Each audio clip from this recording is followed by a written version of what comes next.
By their very nature, kitchens are dangerous places, and it would do us well to take a minute to reflect on that.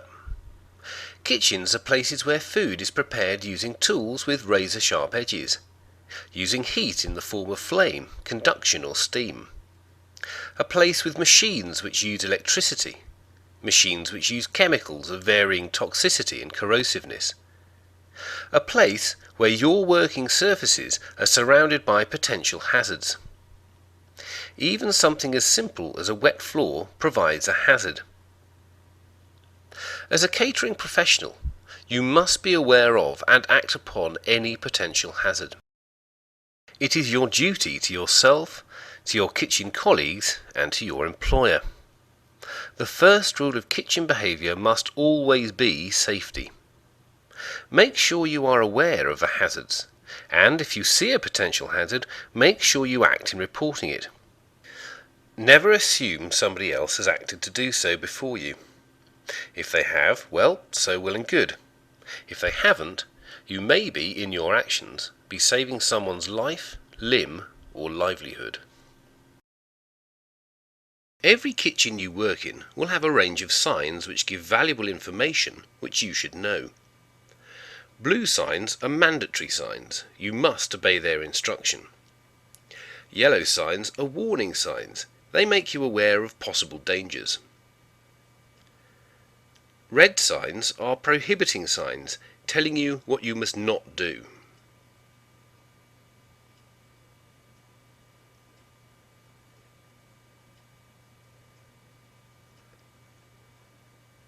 This COSH notice must be clearly visible in the kitchen, and you must understand the symbols. There are a great many harmful chemicals around, and you should know how to handle them safely.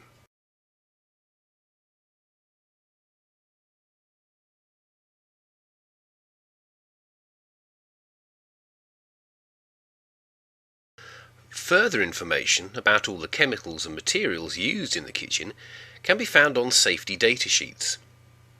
This includes how to deal with spillages, what can and cannot be mixed together, and what effect fire would have on the chemical. Make sure you know where these sheets are kept.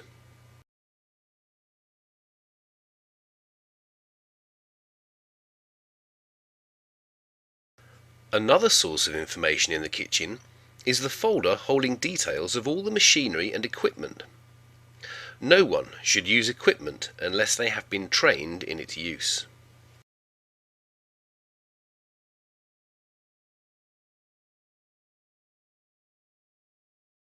In the event of any emergency, such as a fire, cut-off buttons such as these must be activated to shut off gas and electricity. Know where they are. They could save lives. Every kitchen will also have a first aid box. Know where it is and know how to use the things inside. Make sure you tell someone if stocks are low. Imagine, it could be you with bleach in your eye when there's no eye wash left because it ran out last week and you didn't tell anyone. Kitchens are dangerous places. Places where heat, flame, electricity, boiling liquids, knives and machinery are ever present. It is everybody's duty to ensure that all health and safety measures are abided by. It's your workplace. Make sure you keep it safe.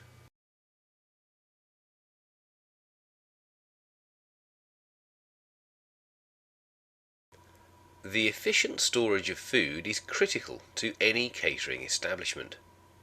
There are many benefits of correctly stored food, including the fact that the food remains in a perfect or usable condition, the reduction of waste and therefore costs, and the decrease of any likelihood of food contamination.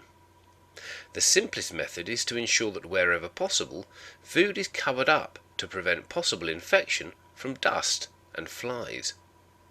Food should be placed in a refrigerated cold room or refrigerator wherever possible, but it is essential that cooked foods are cooled before being placed in a refrigerator. Hot food will reduce the temperature inside the fridge, with the risk of increasing bacterial reproduction inside it. So hot dishes need to be cooled quickly to prepare them for refrigeration. Different foods require specific storage procedures. Most perishable foods require cooler temperatures to impede the decline of their quality. Such perishable foods include meat, poultry, fish, and dairy produce. Vegetables and fruit are also perishable foods, but in most cases do not need refrigeration. Many of these commodities, however, require specific storage conditions. Onions, shallots, and garlic should never be stored near to eggs or other foods which could be affected by the strong smell given off by these vegetables. Care should be taken to use older stocks of vegetables before using new stock. Goods such as flour, tinned goods, cereals, pulses, bottled goods, bread, cakes, and jams are collectively known as dry goods, and need to be stored in cool, well-lit and well-ventilated storerooms. Storage should be off the floor, and goods should be stacked so that efficient rotation can take place. The prompt storage of frozen food is critical on receipt. It must be placed in the deep freeze at a temperature of -18 to -20 degrees centigrade. Correct storage is vital, but equally as vital is the maintenance of the cleanliness of the food storage area. Floors must be kept clear, and any spillages cleared up immediately. This is as much to do with preventing accidents and falls as it is to do with reducing the risks of contamination.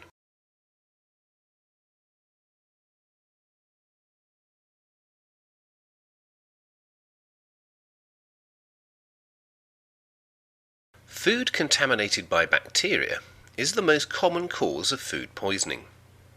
As bacteria cannot move by themselves, they are transferred to something by coming into contact with it.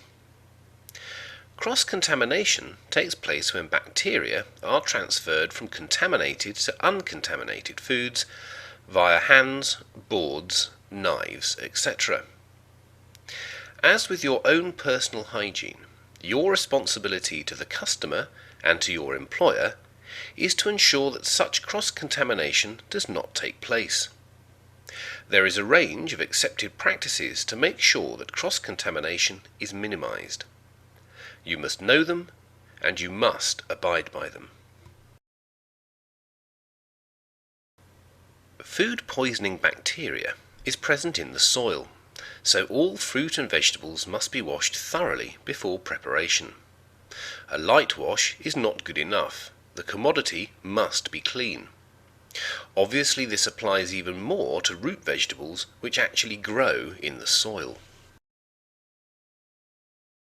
The easiest way to cause cross-contamination is for bacteria to be spread by knives and chopping boards. Every kitchen should have colour-coded boards which must only ever be used with the appropriate food. Red for meat, blue for fish, green for fruit, yellow for cooked meats, and brown for vegetables. The wrong food on the wrong board or cut by the wrong knife is likely to cause cross-contamination and for someone to become very ill. You must follow these guidelines to ensure that this never happens. Cross-contamination is easily caused by touching different foodstuffs without washing your hands in between processes. You must remember to wash your hands every time you change foodstuffs. Remember to clean thoroughly and clean under your nails with a scrubbing brush. Remember to clean methodically and as often as necessary. Clean as you go, and particularly when changing food preparation processes. If you ensure that you follow correct practices, you will reduce the chances of cross-contamination. Remember, it is your duty to prevent customers becoming ill through food poisoning. And do remember that in some cases food poisoning can be fatal.